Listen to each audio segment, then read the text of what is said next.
Have you ever been asked, what has self-belief cost me? Or what has self-belief cost you?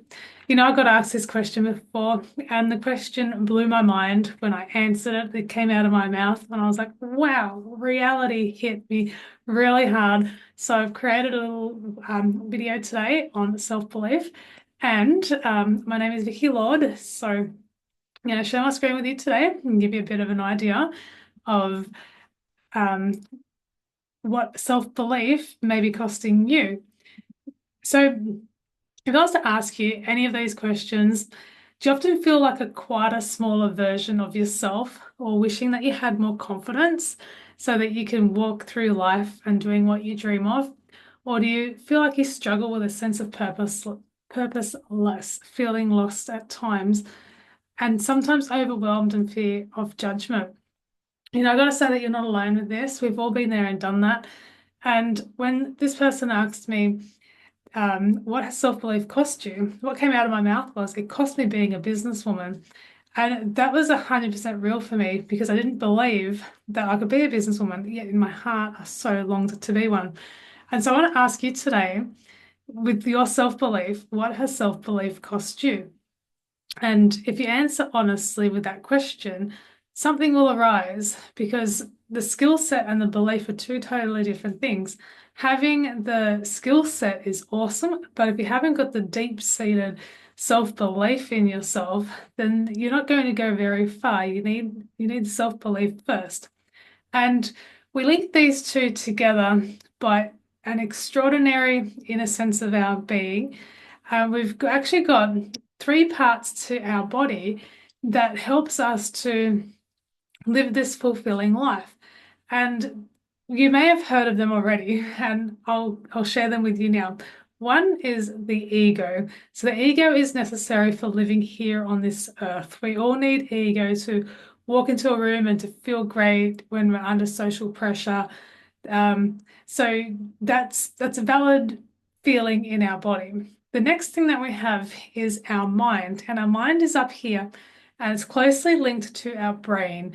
And when I've studied a little bit of neuroscience, when they're working with the mind and the brain, if the brain goes, this is an extreme example, but if the brain goes dead, like somebody has trauma to their brain and the brain loses the neurons, then the mind seems to stop working at the same time. So the mind and the brain work together.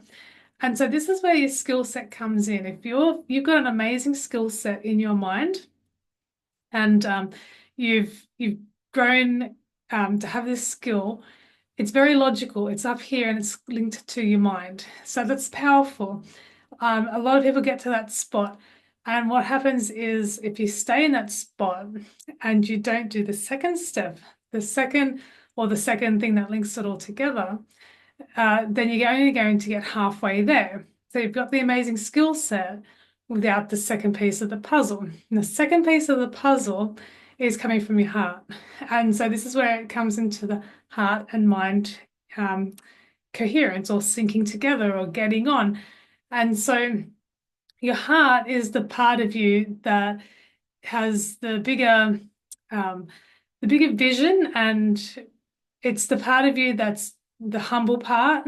It's the part of you that it dreams so big it knows there's no limit. It's the part that connects to the light. And so together, the power of the mind and the imagination linked with the belief of the heart is how you tap into your self-belief.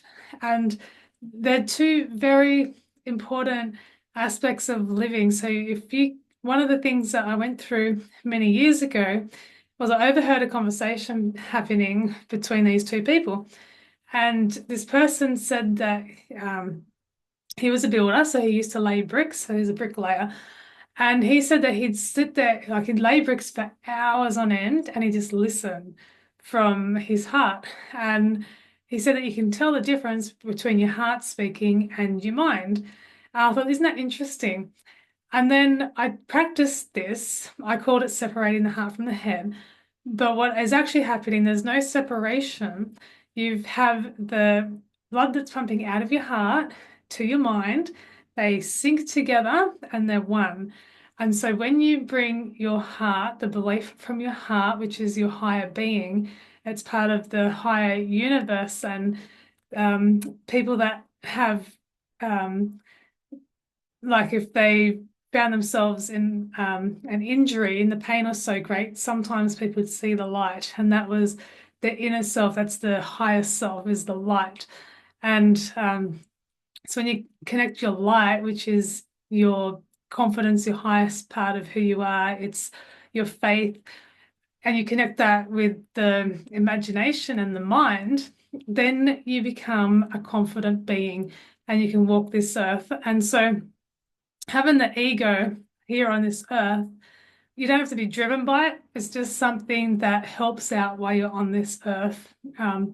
It's like your mate while you're building your confidence. So there's nothing wrong with it.